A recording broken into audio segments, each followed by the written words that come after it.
Senhor presidente, senhoras senadoras, senhores senadores, senhor Alexandre Figueiredo, seja bem-vindo aqui ao Senado Federal. Eu queria fazer algumas questões, embora para mim a principal questão ela já está respondida. Concordo plenamente com o senador Alessandro Vieira, mas como nós aqui não somos apenas inquiridores, nem estamos fazendo uma investigação, mas estamos tentando entender, eu queria levantar alguns pontos. O senhor apresentou o trabalho que fez a sua equipe no dia 31 de maio, certo? Mas somente o inseriu no sistema em pleno domingo, dia 6 de junho. Por que esperar esses dias todos? Senador, essa informação foi divulgada na mídia, mas ela não é verdade. No dia 31 de maio, como eu falei, às 14h58, foi quando o documento, esse arquivo em Word, foi inserido dentro da plataforma Microsoft Teams, e isso está registrado no tribunal. Perfeito. Agora, então, na verdade, o senhor não inseriu no dia 6. Inseriu no dia 31 de maio 31. No Microsoft Teams, não no sistema processual do tribunal. Qual o dia que Vossa Senhoria transferiu a informação para o seu genitor? Foi no dia 6 de junho. Quer dizer, na verdade, o que foi no dia 6 de junho foi o e-mail que Vossa Senhoria mandou. Foi por WhatsApp mesmo, uma conversa no WhatsApp. Ok. O objetivo de compartilhar esse documento com seu pai, Vossa Senhoria, de certa forma, já respondeu. Seria mais por uma curiosidade, alguma coisa assim? Sim, foi uma conversa íntima entre pai e filho, falando sobre um tema que tinha trabalhado durante a semana, falando um pouco sobre o meu trabalho durante a semana, que tinha feito. Qual as diferenças entre o texto que o presidente da República exibiu, pelo que o senhor viu, e aquele que o senhor mandou para o seu genitor? Então, senador, eu não vi o texto que o presidente da República apresentou. Eu recebi via WhatsApp um arquivo em PDF que viralizou, e que nesse arquivo PDF havia uns destaques grifados em amarelo e a inscrição Tribunal de Contas da União na parte superior. Bom, pelo que Vossa Senhoria está dizendo, na medida em que o genitor de Vossa Senhoria disse que não foi ele que fez essas alterações, isso aconteceu dentro do Palácio do Planalto. Aí realmente eu não tenho como afirmar, senador. O meu pai me falou que repassou o mesmo arquivo em Word. Agora, onde foi feita essa alteração, realmente não tenho como afirmar.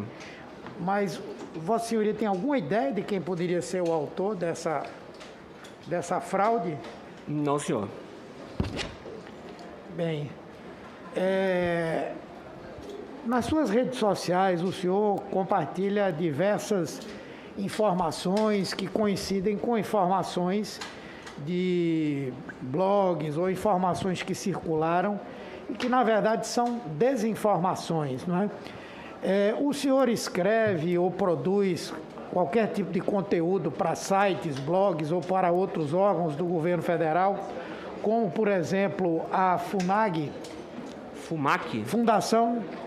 Fundação Alexandre Guzmão? Não, senhor. Nunca. Agora, esse aqui foi o senhor que publicou, né? Falando sobre ivermectina. Autoridades médicas defendem o uso da ivermectina no tratamento da Covid. Senador, eu compartilhei, não fui eu que escrevi isso, eu compartilhei em algum momento no passado, sim, uma publicação. Bom, só para lembrar a Vossa Senhoria que deve estar muito por dentro disso, pela lei, pelo Código de Ética do Tribunal de Contas da União, está dito claramente que é obrigação dos servidores do TCU manter neutralidade no exercício profissional, conservando sua independência em relação a influências político-partidárias, religiosas ou ideológicas, de modo que possa evitar que essas questões afetem a sua capacidade de desempenhar.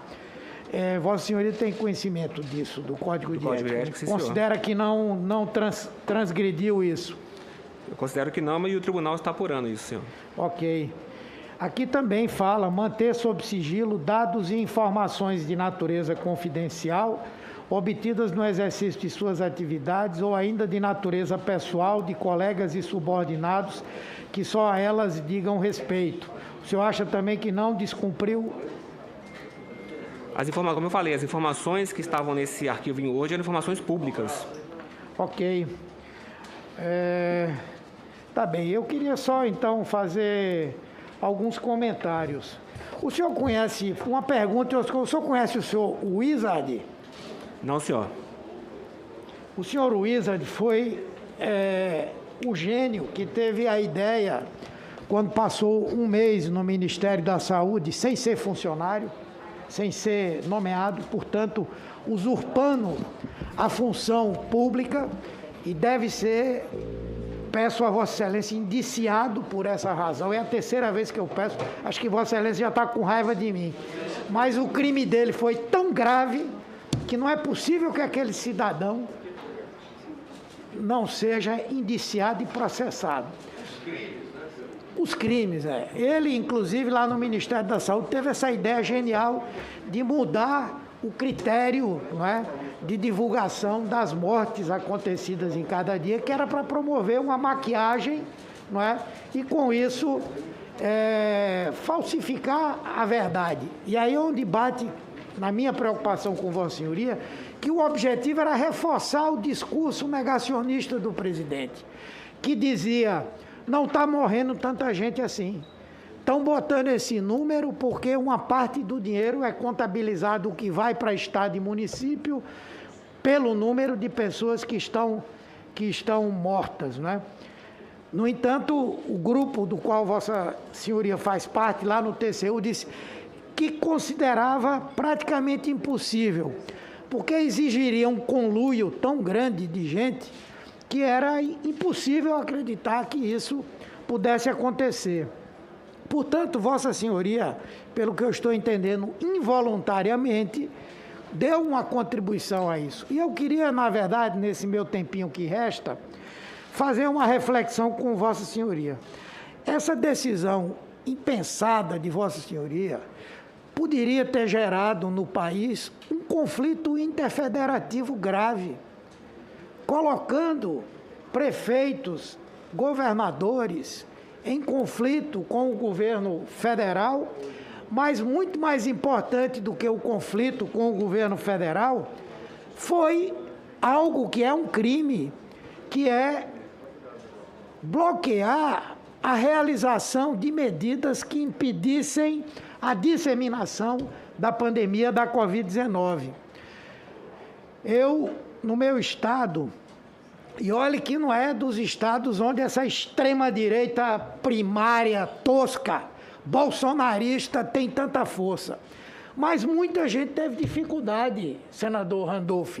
Prefeitos, governadores tiveram dificuldade de implementar medidas preventivas para evitar a disseminação da Covid-19, porque o negacionismo atrapalhava. O discurso era esse: não morreu tanta gente, é mentira. Estão dizendo que morreu tanta gente para receber mais dinheiro do governo federal. Querem quebrar o país para prejudicar o presidente Bolsonaro.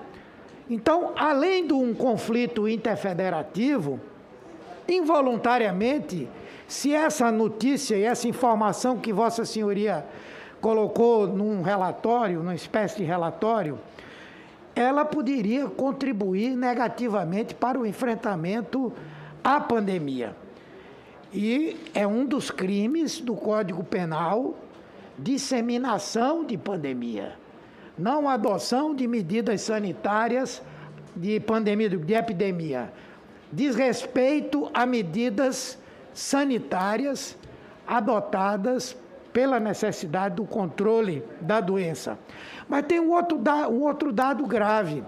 Por exemplo, no estado do Mato Grosso, em que o governador tentou mandar para a Assembleia Legislativa uma proposta prevendo o fechamento das atividades durante um certo período, a Assembleia Legislativa derrotou essa proposição e o decreto que havia foi desrespeitado de forma organizada. Então, o estímulo à desobediência civil, ou seja, a quantidade de pessoas que, pela visão negacionista, fizeram festas com milhares de pessoas, insistiram em não fechar as suas atividades econômicas, pessoas que agrediram outras pelo fato de terem sido cobradas quanto ao uso de máscaras em ambientes em que isso estava determinado. E contribuiu para todo esse negacionismo que nós enfrentamos e que, aparentemente, graças a Deus, está superado, pelo menos no que diz respeito às vacinas, não é? O reforço a acusações falsas que foram feitas contra governadores. Aqui tem gente que todo dia fala, tem que chamar o governador não sei de onde, tem que chamar não sei o que, em grande parte porque se criou no Brasil um clima de que os prefeitos e os governadores estavam roubando o dinheiro público e estavam, na verdade, decretando aquelas medidas para fazer uma disputa política com o presidente da República, quando, na verdade, eles estavam tão somente tentando evitar que essa tragédia chegasse ao ponto que chegou, quase 570 mil pessoas mortas. E mais do que isso, aí muito mais para uma reflexão de Vossa Senhoria. Vossa Senhoria tem uma função pública nobre, ser um auditor do Tribunal de Contas. Uma função que tem reconhecimento social importante. E uma função que é extremamente bem remunerada. E que cumpre um papel social muito importante.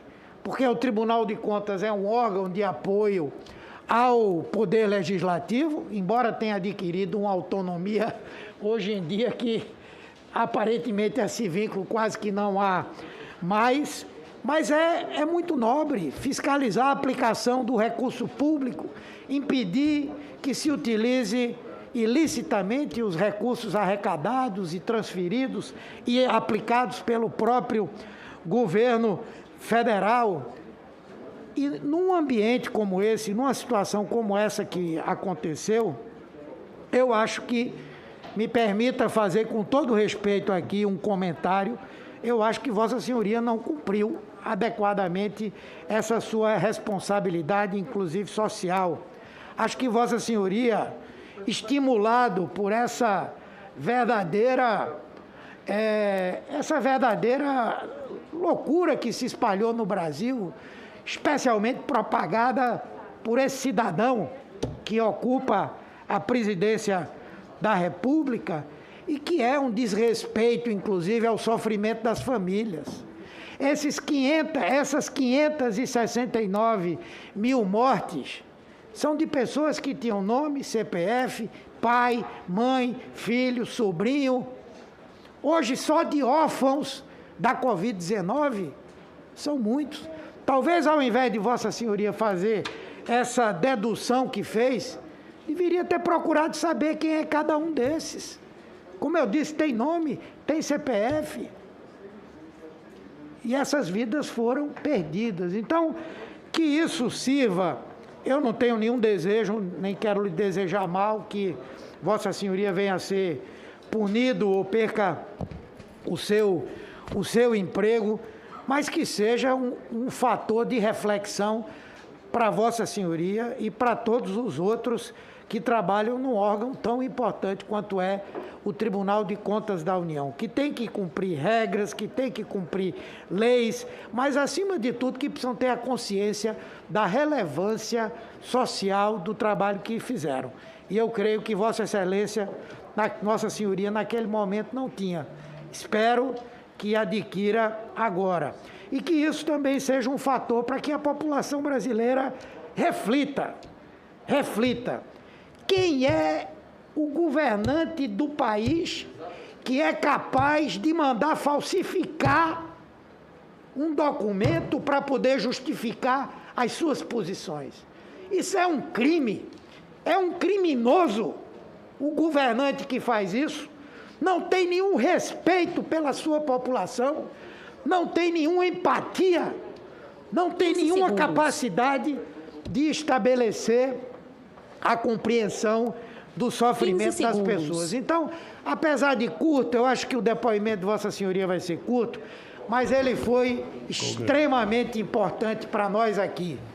Além de tudo que esse presidente ele é capaz de mandar falsificar um documento para defender essas suas ideias toscas que estão colocando o Brasil na situação que nos envergonha em nível mundial. Muito obrigado, senhor presidente.